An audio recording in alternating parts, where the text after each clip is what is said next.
Good morning everyone, welcome to the math station. This is Jamie sir और आज हम शुरू करने वाले हैं क्लास 9 के चैप्टर 2 की एक्सरसाइज 2.2 के क्वेश्चन नंबर 4 को।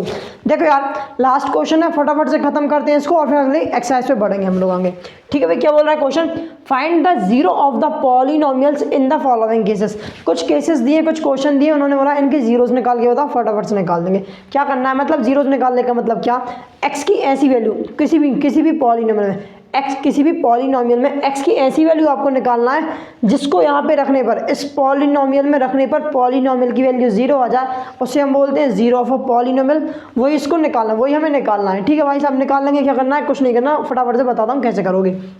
देखो, अगर डायरेक्ट देख के समझ नहीं आए कि भाई कौन से नंबर को रखने पे इस पॉलिनोमियल की वैल्यू जीरो आ जाएगी, तो हम क्या करते हैं वो बताता हूँ। तो हमें क्या करना है, हमारा पता है पी ऑफ एक्स को, मतलब पी ऑफ एक्स हमारा पॉलिनोमियल है, हम इससे डिनोट करते हैं। पी ऑफ एक्स मतलब डिनोशन होता है उसका, उसको डिनोट करने का तरीका होता है। ठीक है, तो बोल दो भाई जो पॉलिनोमियल है ना, पॉलिनोमियल को इक्वेट कर दो जीरो के इक्वल, जीरो के इक्वेट कर दो।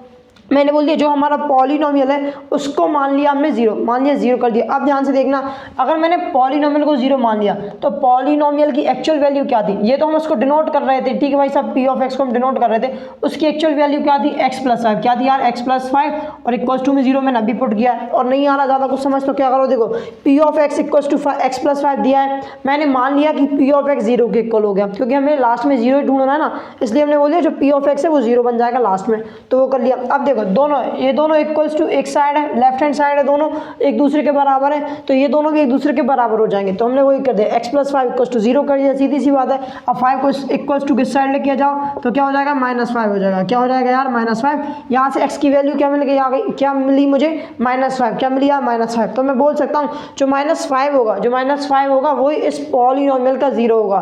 क्या होगा? Minus five. Minus five is zero of polynomial, zero of polynomial P of X. सीधी सी बात है, जो माइनस फाइव होगा वही इस पॉलिनोमियल का जीरो होगा।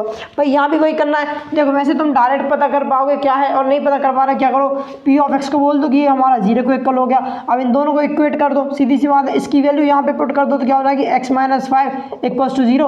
यहाँ से एक्स की वैल्यू निकल के आ गई क्या? फाइव। क्या निकल आई? फाइव। मतलब फाइव इस पॉलिनोमियल का जीरो होगा। अगले क्वेश्चन में देखते हैं, पी ऑफ एक्स को किसके इक्वल कर दो? जीरो के इक्वल कर दो। ये दोनों आपस में इक्वल, तो ये दोनों भी आपस में इक्वल हो जाएंगे। सीधी सी बात है, 2x plus five equals to zero हो गया। अब x की वैल्यू यहाँ से निकाल लो तो क्या हो जाएगा? 2x इक्वल्स टू हो जाएगा माइनस फाइव।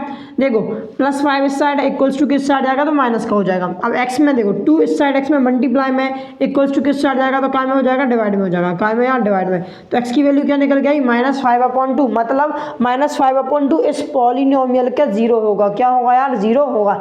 ऐसे निकालना है, कुछ नहीं करना, इक्वेट कर दो जीरो और आगे सॉल्यूशन कर दो। भाई last question, p of x equals to zero कर दो, दोनों ये दोनों आपस में equal, L H S equal तो आर एच एस भी इक्वल हो जाएंगे। So 3x minus two equals to zero. भाई यहाँ से x की वैल्यू निकाल लो, 3x इक्वल्स टू क्या हो जाएगा? 2।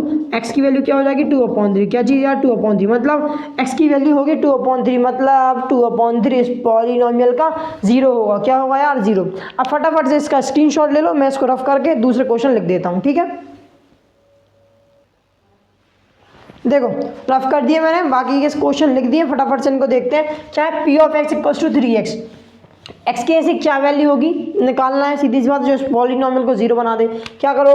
पी ऑफ एक्स को बना दो जीरो, दोनों आपस में इक्वल, दोनों आपस में इक्वल। सीधी बात है, 3x इक्वल्स टू हो जाएगा जीरो, तो x इक्वल्स टू क्या हो जाएगा? 0/3। 0/3 मतलब क्या होता है? जीरो को किसी भी नंबर से डिवाइड करो, रिजल्ट जीरो आता है। क्या आता है यार? रिजल्ट जीरो आता है। मतलब मुझे यहाँ से क्या मिला? x की वैल्यू जीरो। मतलब मैं ये बोलूँगा कि जीरो इस पॉलिनोमियल का जीरो होगा। अरे हाँ ना बोल यार। अगला क्वेश्चन देख, p of x equals to ax, okay, p of x equals to ax and comma लगा के a is not equals to zero. अब देखो इससे घबराया मत करो, कई बच्चे ना इससे डर जाते हैं क्योंकि ax is equals to not zero. मतलब क्या भाई? मैं ये बोल रहा हूँ a एक रियल नंबर होगा, एक नंबर होगा, बस a कभी भी जीरो के इक्वल नहीं होगा। क्यों नहीं होगा वो भी बता देता हूँ। ठीक है, हमें भाई क्या करना है, जैसे निकाल रहे हो जीरो निकाल रहे हो वैसे निकालो। क्या करो भाई? पी ऑफ एक्स किसके इक्वल कर दो? जीरो के इक्वल कर दो। ठीक है भाई साहब, ये आपस में इक्वल, ये भी आपस में इक्वल, तो ए एक्स इक्वल टू कितना हो गया 0। एक्स की वैल्यू कितनी आ गई 0 अपॉन, एक्स की वैल्यू क्या हो जाएगी यार 0 अपॉन ए, तो एक्स कितना हो जाएगा 0, सीधी सी बात एक्स क्या हो जाएगा 0। मतलब इस पॉलिनोमियल का 0 क्या होगा 0, इस पॉलिनोमियल का 0 होगा 0, बस यही होगा, ठीक है। ऐसे इसका आंसर निकालना है। अब बोलोगे सर ये तो यूजलेस था, ए इज नॉट इक्वल टू 0, ये क्यों दिया था, बता देता हूँ, कोई बड़ी चीज़ नहीं है। देखो क्या हुआ, हमें पता है, देखो ए क्या हुआ यहाँ पे डिनोमिनेटर में आया, यहाँ पे मल्टीप्लाई में था, इक्वल टू किस साइड आया तो डिनोमिनेटर में आया। यदि ए कभी कुछ भी नंबर हो, लेकिन अगर 0 भी हो जाता, ए की वैल्यू यदि 0 हो जाती, उन्होंने बोला एक रियल नंबर है मान लो, लेकिन 0 नहीं है, 0 नहीं है, क्यों नहीं है, अगर 0 होता और ये डिनोमिनेटर में आ जाता, 0 होता डिनोमिनेटर में आ जाता, तो 0 अपॉन 0 मतलब डिनोमिनेटर में 0 हो तो क्या हो जाता है इनफाइनाइट, इसलिए ए कभी भी 0 के इक्वल नहीं होना चाहिए, ऐसा आपको बता देते हैं, ठीक है।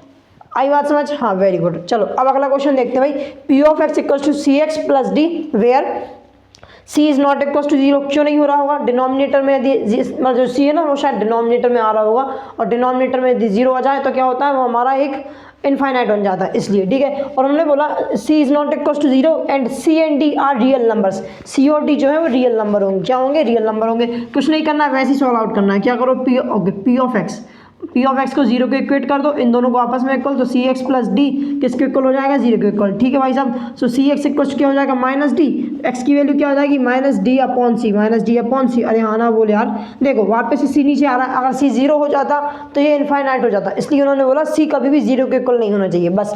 अब ध्यान से देखना, एक्स की वैल्यू आई माइनस डी अपॉन सी, मतलब क्या, इस पॉलिनोमियल का 0 क्या होगा, इस पॉलिनोमियल का 0 होगा माइनस डी अपॉन सी, यही इस क्वेश्चन में करना था। बहुत आसान क्वेश्चन थे मेरे हिसाब से, जो कुछ मैंने तुम्हें यहाँ पे समझाना चाहा सब कुछ समझ आ गया होगा। यदि वीडियो पसंद आई हो तो इसे लाइक करो, शेयर करो, कमेंट करो, चैनल को सब्सक्राइब करके बेल आइकन दबा देना। मिलते हैं नेक्स्ट क्वेश्चन तो बचे ही नहीं है, हम मिलेंगे 2.3 के इंट्रोडक्शन वीडियो में, और ये वीडियो पसंद आई तो लाइक ज़रूर कर देना। तब तक के लिए bye bye, have a good day.